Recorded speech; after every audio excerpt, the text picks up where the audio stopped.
On the scale of that Tory rebellion, Boris Johnson may need to rely on Labour votes to get the legislation through. But some Labour MPs are also unhappy with the tier in which their constituencies will find themselves. For example, Slough is a red Tier 3 dot, very high risk, in a sea of Tier 2, high risk amber.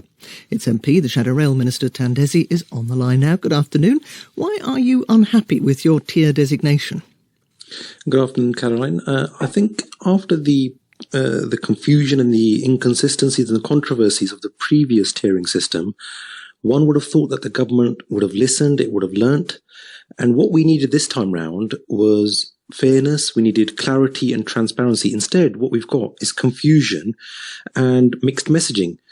If it was the case that, as we were advised previously, that the approach would be a regional approach, well, if that's the case, why are there areas, even including in nearby London or in Essex, which have higher COVID cases than Slough, and yet they're in Tier 2?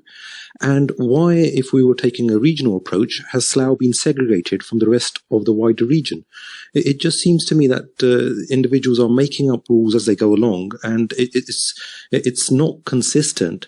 But what I, along with the public health teams in England, the council and others, will be doing our utmost is, as we've been doing before, because cases in Slough have been decreasing. So we will be working hard to ensure that people comply with public health advice, and that we bring the number of cases down so that we get out of this tiering system, or out of this higher tier. And also what we are asking on government is the only way we can do that is if we have more support for our businesses. Our hospitality sector will be decimated otherwise, that we need more support for our businesses, and we need more support and resourcing for our public health teams. And which way are you planning to vote on this on Tuesday?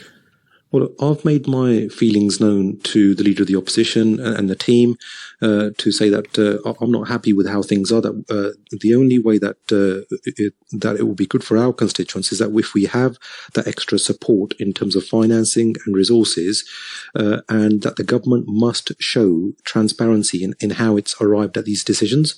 We're awaiting now for further information before making a decision next week.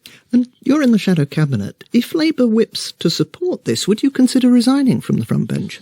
Well, as I've said, that what we will be doing is we will be looking at this information and we will put in the case forward for extra resourcing, and we will be making a decision accordingly. Tandesi, MP for Slough, thank you. So where does all of that leave Tuesday's